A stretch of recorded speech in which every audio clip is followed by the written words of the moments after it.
Hello there, welcome to my channel. My name is Eddie. Please like and subscribe if you like the video. So I'm just down by the Opera House. You can see it sort of over there between the trees. And then to the left of that, you've got the Sydney Harbour Bridge.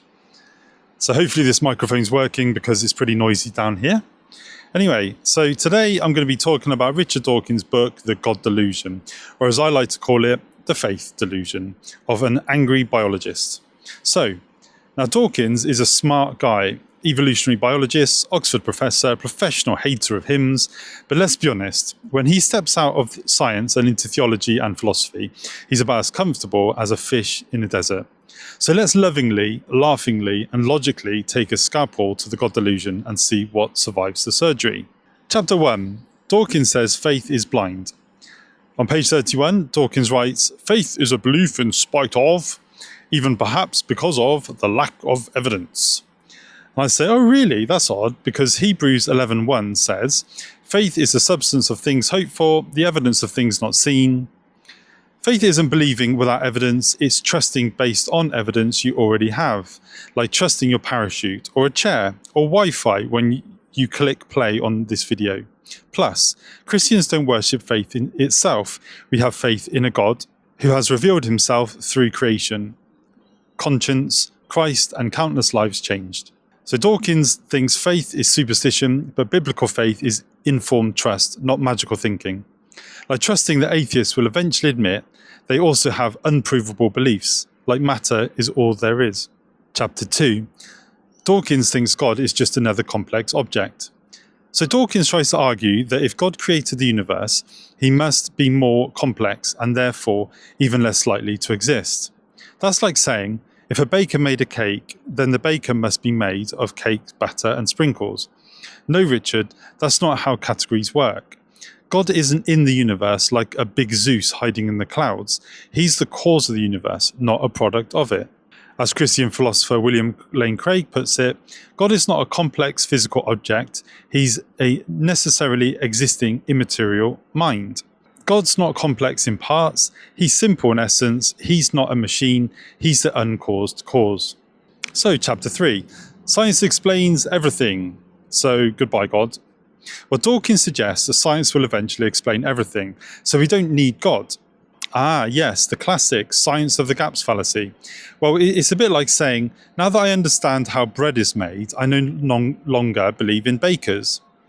C.S. Lewis once said, men become scientific because they expected law in nature, and they expected law in nature because they believed in a lawgiver. In other words, science didn't kill God, science was born in a world that believed in him. You're welcome, Richard. Chapter 4. Evolution disproves God, apparently. Dawkins says, "Darwin made it possible to be an intellectually fulfilled atheist." In my best Richard Dawkins accent. Well, as a Christian, I say Darwin made it possible to marvel at God's design in slow motion. Whether God's created through process or power, it's still God behind it. In fact, the fine-tuning of the universe, the constants of physics being perfectly set for life, look more like a cosmic engineering than lucky chaos. Dawkins' blind chance explanation is like saying, if you throw Scrabble tiles out a plane long enough, eventually they'll spell Romans 1:20. Spoiler alert, they won't. To 5. The Old Testament God is a meanie.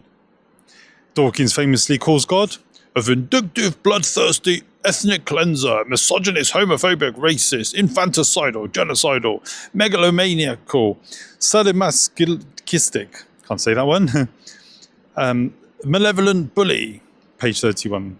That's not theology, that's a Twitter rant from someone who stubbed their toe on Leviticus.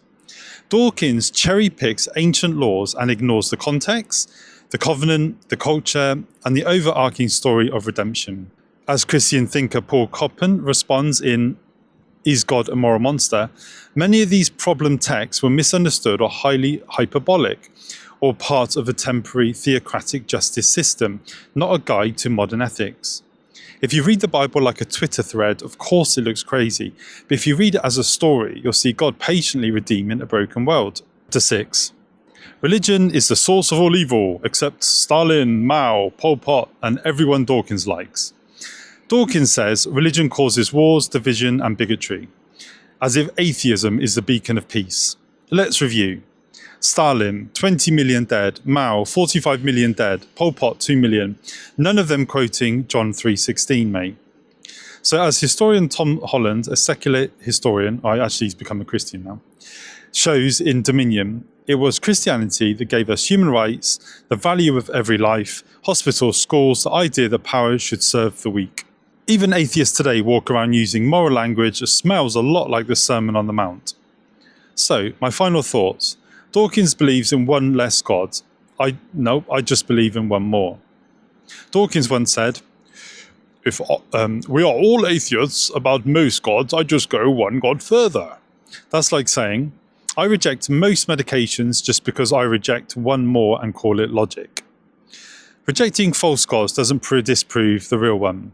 We're not talking about Zeus, Thor, or the flying spaghetti monster. We're talking about a necessary, eternal, personal creator who stepped into history in the person of Jesus Christ. And spoiler, Jesus didn't fit into Dawkins' petri dish. So here's the challenge to Professor Dawkins. If you ever read the Bible with the same curiosity and fairness you expect from Christians reading science, you might just find that the God delusion isn't about God. It's about us thinking we're the center of the universe. But good news, we're not. And that means something bigger, wiser, and far more loving is.